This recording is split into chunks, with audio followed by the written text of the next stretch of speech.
Hey, it's time for another signature restaurant review from Walt Disney World. This time, my favorite one of them all, Flying Fish at the Boardwalk. Um, so I've tried quite a few of the signature restaurants, and this one for me was the absolute best. I've even been to Victoria and Albert, which is obviously in a completely different category.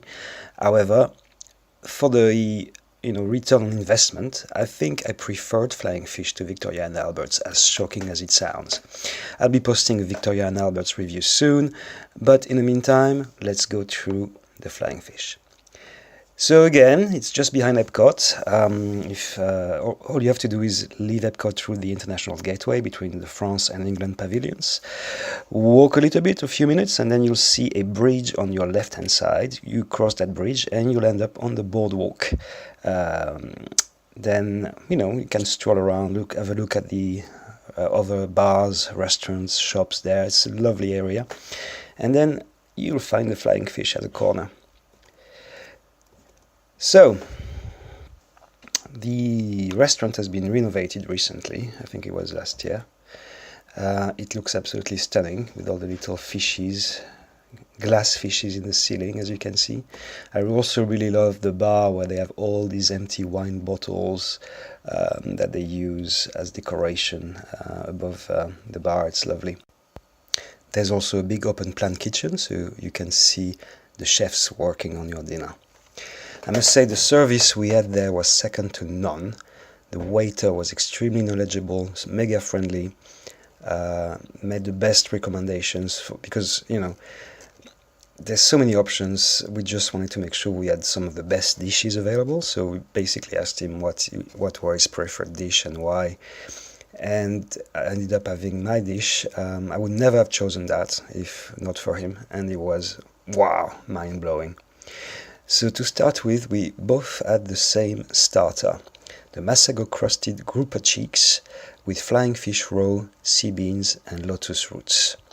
This was unbelievable. I never had grouper before, even less grouper cheeks. But wow, what a starter. We knew we were going to be in good hands after this. It was so delicious. I wish there was twice the amount of fish on the plate. And don't get me wrong, this was a very, very large portion. Yeah. Sadly, this is no longer on the menu because I went there in September 2017. Hopefully they will bring it back. But if they have any grouper cheeks option on the menu while you're there, you have to go. It's amazing. You have to do it. Okay, so now let's move on to my dish. So this was kind of their version of a paella, a super rich, super creamy, super delicious paella. So wood-fried Spanish octopus, mahi-mahi, Key West pink shrimp with bomba arroz, Peruvian sweet peppers, and house-made chorizo. So I'm a big fan of octopus, squid, anything like that. The mahi-mahi was delicious as well, and all these complex flavors were combining into one of the most perfect dishes I've had on my holiday. I mean, wow. I devoured everything on the plate. There was nothing left, and I was licking my plate afterwards. Well, maybe not, but I wanted to. Sadly, this dish is also no longer on the menu right now, but it has to come back. He has to, or take any, you have to trust them. And I think anything they do in that restaurant is going to be absolutely delicious. My friend had the wild Alaskan halibut with harvest vegetable melange and potato beurre blanc.